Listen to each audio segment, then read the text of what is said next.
आदरणीय प्रधानमंत्री श्री नरेंद्र मोदी जी के मार्गदर्शन में देश की नई संसद में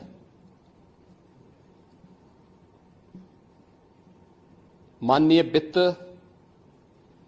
मंत्री जी ने देश का आम बजट प्रस्तुत किया है। यह बजट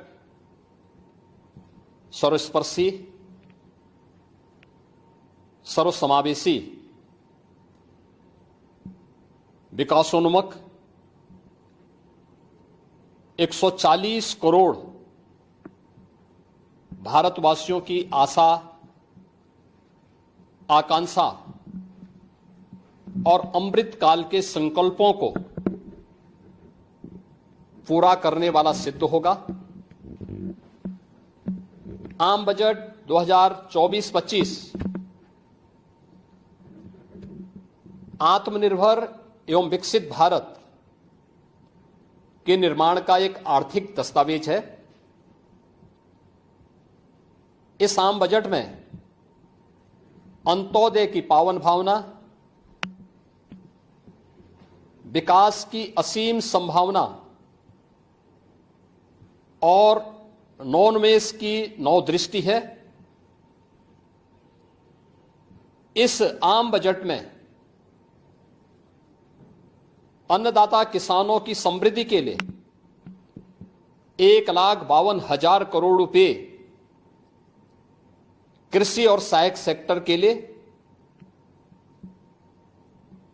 महिला सशक्तिकरण के लिए 3 लाख करोड़ रुपए से अधिक का प्रावधान किया गया है। स्वाभाविक रूप से आधी आबादी, देश के सबसे बड़े राज्य उत्तर प्रदेश की आधी आबादी इससे सर्वाधिक लाभान्वित होने वाली है, और खासतौर पर तब जब उत्तर प्रदेश 2020 से ही मिशन शक्ति के कार्यक्रम को प्रभावी ढंग से यहां पर जमीनी धरातल पर उतार रहा है। सर्वाधिक अन्नदाता किसान उत्तर प्रदेश के अंदर निवास कर रहा है। उन अन्नदाता किसानों की समृद्धि में आज संसद में प्रस्तुत आम बजट बड़ी भूमिका का निर्वहन करने वाला है। युवाओं के लिए लाखों नौकरियों के साथ साथ मध्यम वर्गीय परिवार के लिए प्रत्यक्ष कर यानी इनकम टैक्स में जो नए टैक्स स्लैब की घोषणा हुई है, ये सभी अभिनंदनीय है, स्वागत योग्य है। इस पूरे बजट को अगर मैं कह सकता हूं कि यह बजट भारत को $5 ट्रिलियन की इकोनॉमी में बदलने के संकल्प के साथ ही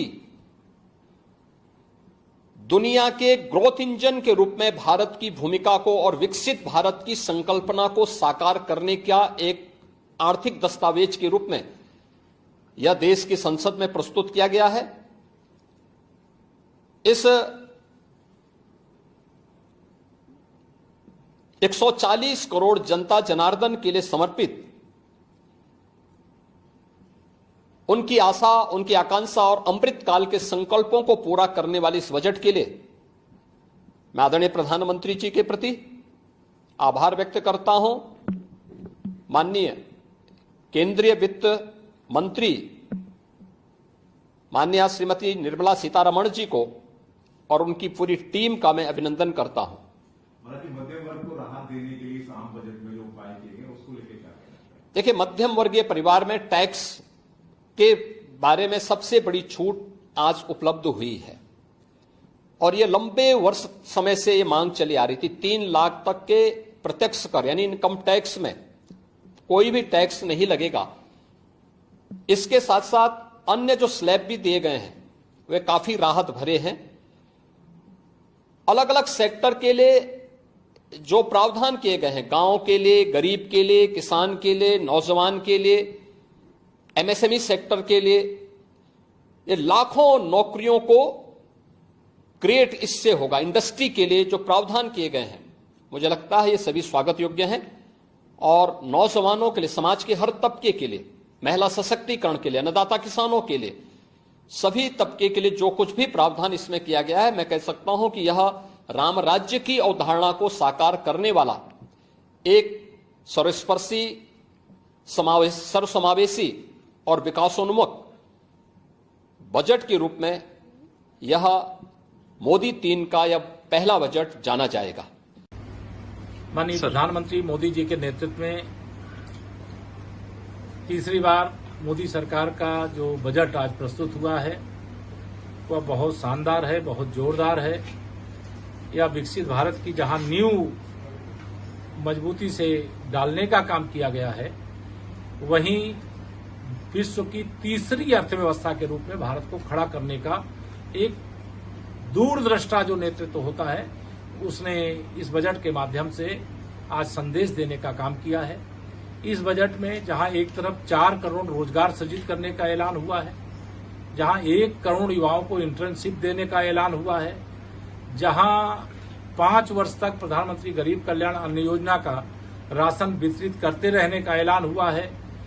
महिला सशक्तिकरण का ऐलान हुआ है, कैंसर जैसी गंभीर बीमारियों से पीड़ितों को राहत प्रदान करने का जो ऐलान हुआ है, वह अपने आप में ऐतिहासिक है और विश्व की महाशक्ति के रूप में भारत खड़ा हो, यह जो लक्ष्य रख करके आज का बजट प्रस्तुत किया गया है, मैं इसका स्वागत करता हूं, अभिनंदन करता हूं, बधाई देता हूं। माननीय प्रधानमंत्री नरेंद्र मोदी जी की सरकार द्वारा वित्त मंत्री निर्मला सीतारमण जी ने जो बजट प्रस्तुत किया, हम कह सकते हैं आधुनिक भारत के निर्माण में सहायक सिद्ध होगा। 2047 में विकसित भारत का संकल्प का सपना जो देशवासियों ने माननीय मोदी जी के मार्गदर्शन में देखा है, उसको पूरा करने वाला बजट है। एक तरफ छात्रों की चिंता की गई है, किसानों को भी मजबूती देने का काम किया गया है, मध्यम वर्गीय लोगों के जीवन स्तर को ऊपर उठाने के लिए प्रावधान किए गए हैं, इनकम टैक्स सेवा में छूट देकर के सरकारी कर्मचारियों को भी बड़ा तोहफा भारत सरकार ने देने का काम किया है। मैं बजट का बहुत बहुत स्वागत करता हूं और माननीय प्रधानमंत्री नरेंद्र मोदी जी को, वित्त मंत्री आदरणीय निर्मला सीतारमण जी को बहुत बहुत आभार प्रकट करता हूं और पूरे प्रदेशवासियों को बहुत बहुत बधाई देता हूं।